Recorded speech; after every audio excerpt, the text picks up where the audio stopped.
my privilege to introduce Gideon, our keynote speaker for the opening ceremony of ELNET's 2023 International Policy Conference.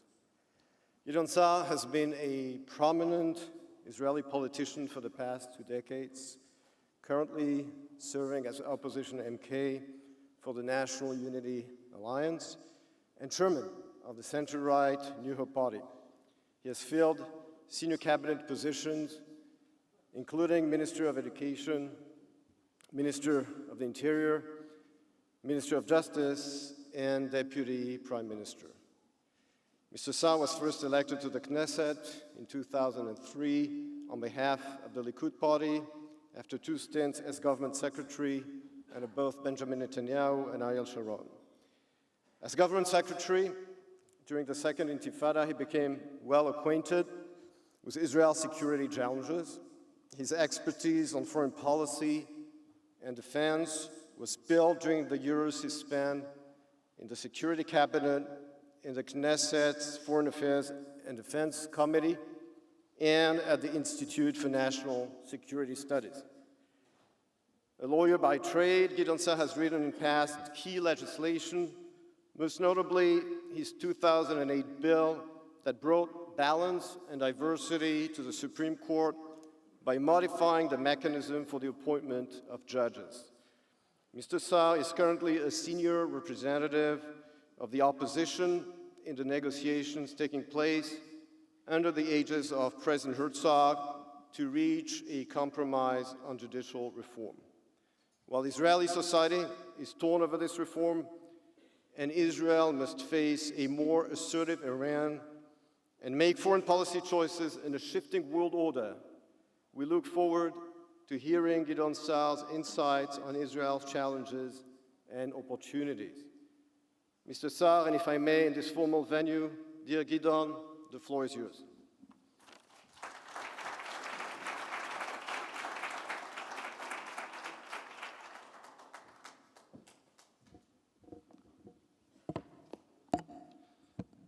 Dear friends, I am thankful to ELNET's chairman, Larry Hochenberg,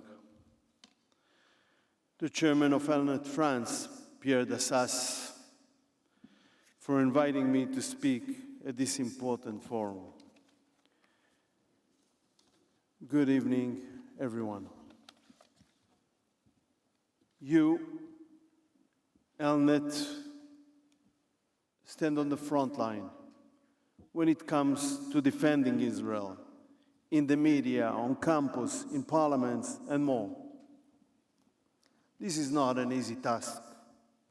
Our enemies do not make it easy, and sometimes we also don't make it easy.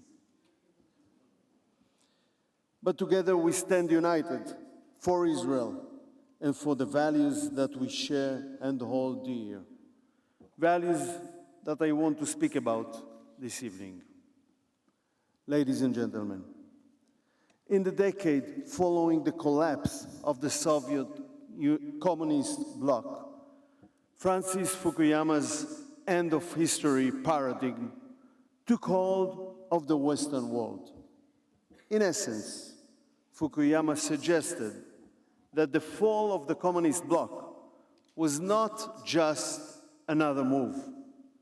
In the long history of conflicts between ideologies, between worldviews, and different ideas of government, but instead marked at the end of that era of history, and the transition to a period in which liberal democracy would prosper in all countries without any other ideology challenging it.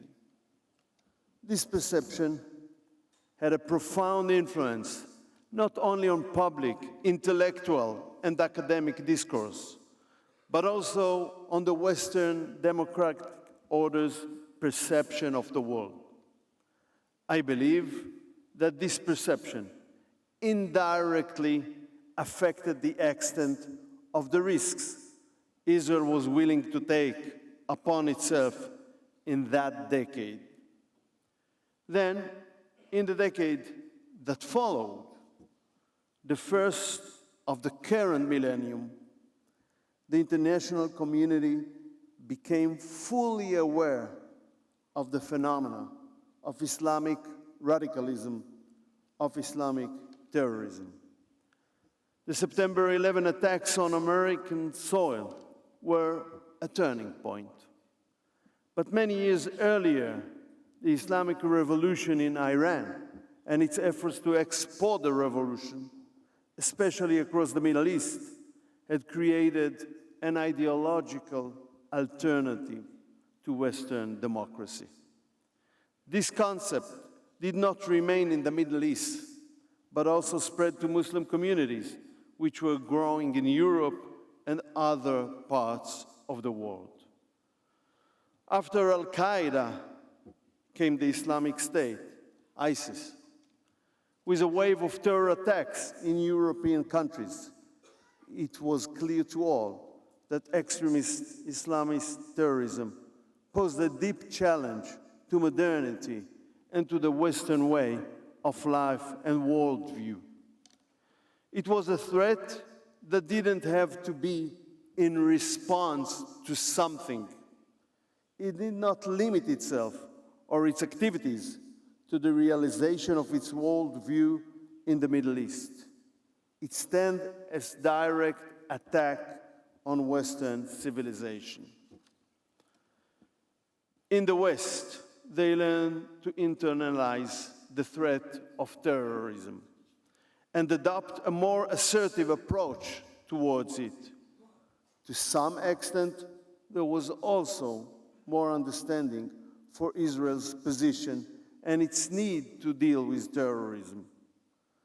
One way or another, in reality we see that concessions Israel has made over the years for the sake of peace, whether in bilateral agreements such as Oslo agreements, or unilaterally, like the withdrawal from the Gaza Strip, these concessions have not reduced the threat of terrorism against its citizens.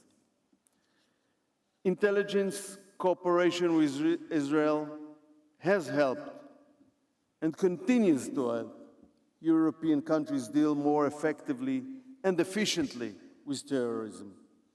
But we must all understand that Islamic terrorism is only part of something much more comprehensive.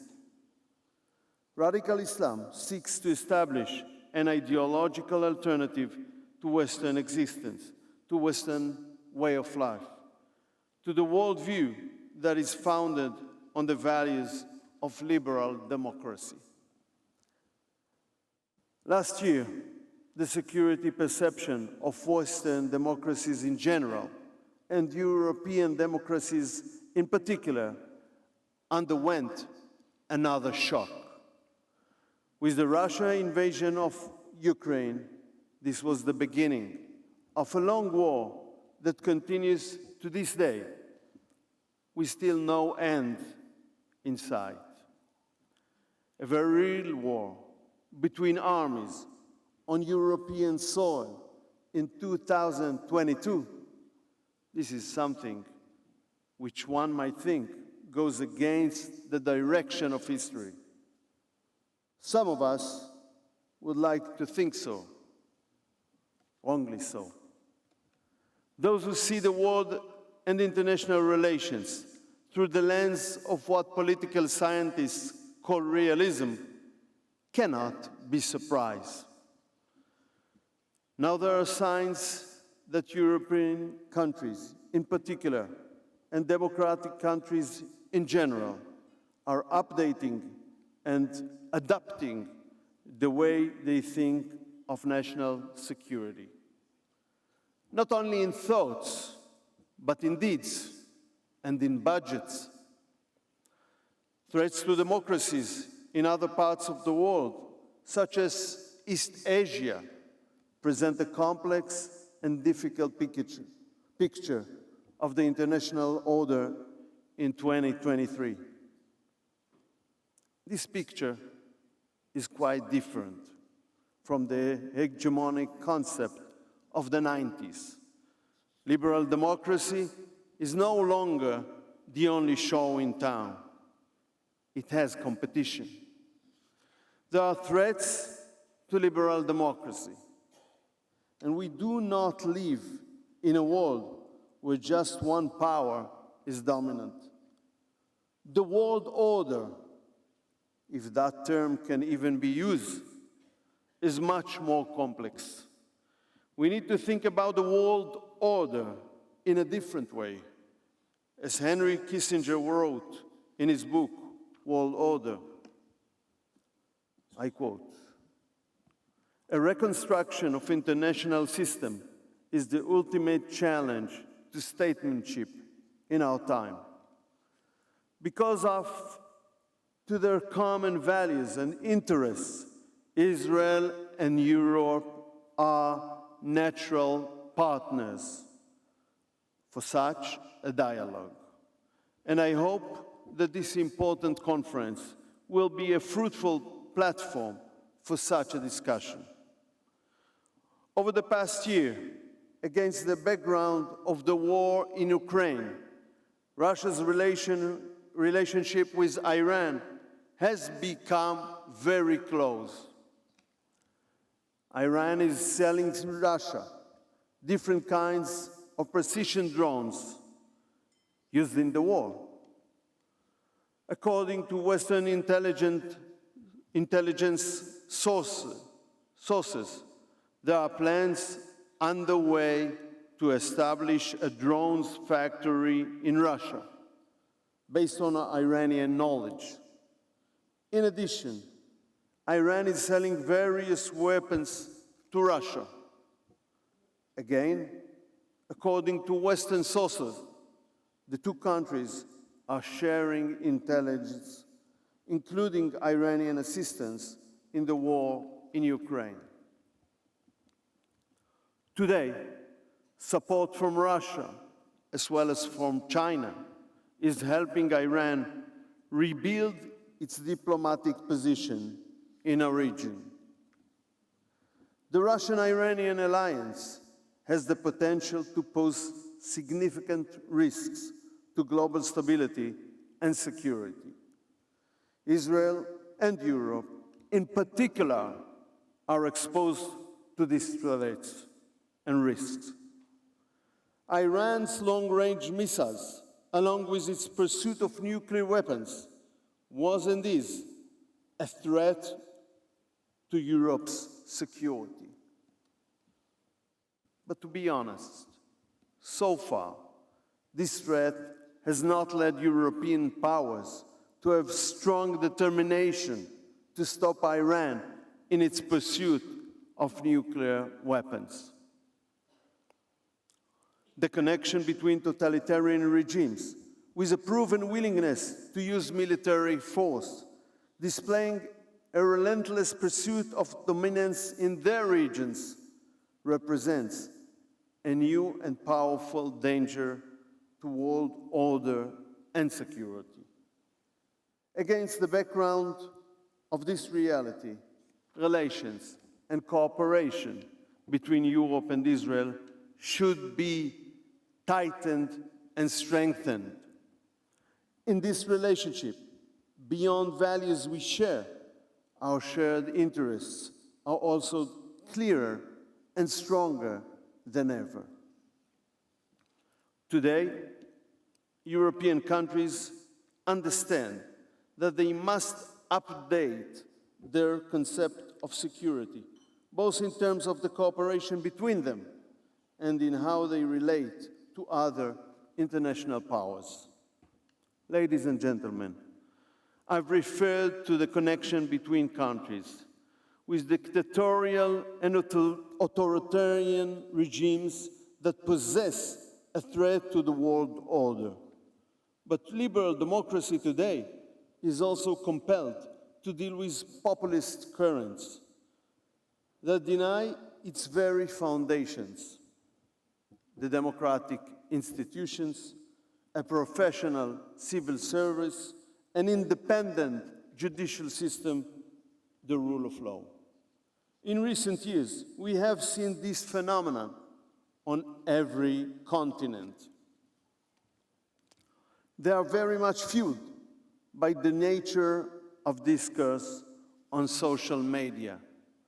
These populist currents promote and base themselves on false propaganda centered on conspiracy theories and outright lies.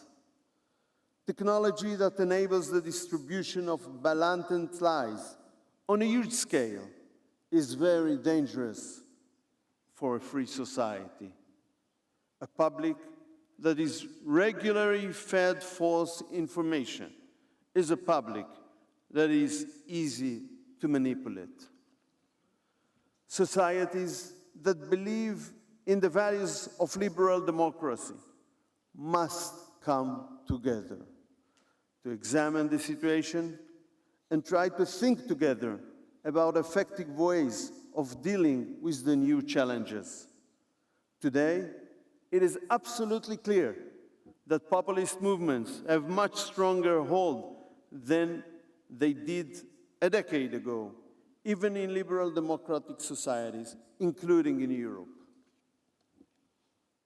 Ladies and gentlemen, I know that many of our friends in Europe have been following with interest and sometimes concern the recent domestic developments in Israel over the last months.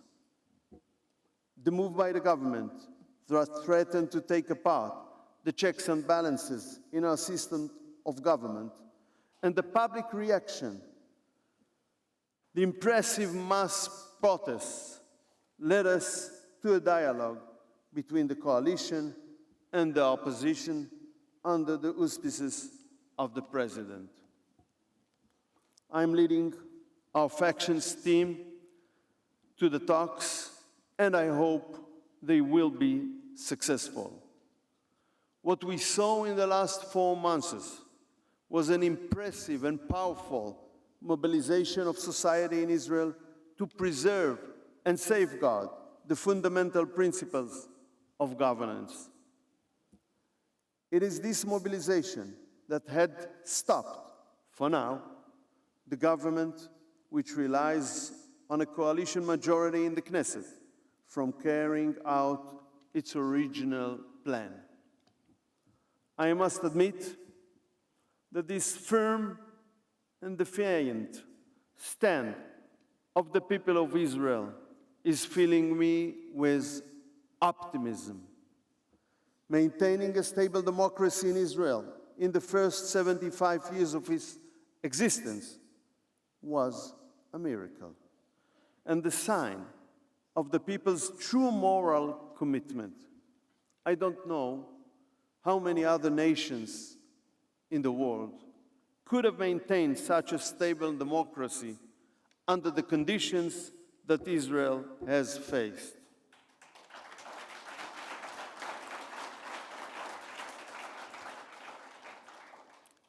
A country where the majority of immigrants came from countries which were not democratic, whether from Arab countries or former Soviet Union countries. A country that was and is under a constant security threat and has endured so many wars and endless waves of terrorism. None of these can be taken for granted. The Israeli people has demonstrated in recent months a determination to preserve Israel as a liberal democracy with an independent and strong judiciary, with assured judicial review of the other branches of government, executive and legislative. This is a guarantee, a true sign of the strength of democracy in Israel and of the commitment of the people in Israel to preserve Israel as a Jewish and democratic state. The guarantee of maintaining the values of liberal democracy is always found in the willingness and determination of the people to maintain them. It is also important for me to emphasize Israel will stand united and strong against those who threatened our security. Let us, enemies, don't make any mistake about it. Ladies and gentlemen, countries with common values are countries with common interests. And we must discuss together how to promote our common interests and also how to protect our common values. I hope that this conference will be able to make a great contribution to the preservation of our common values and to the promotion of our shared interests. I certainly thank ELNET for the crucial role it plays in this noble endeavor, and I wish you all a successful conference. Thank you so much.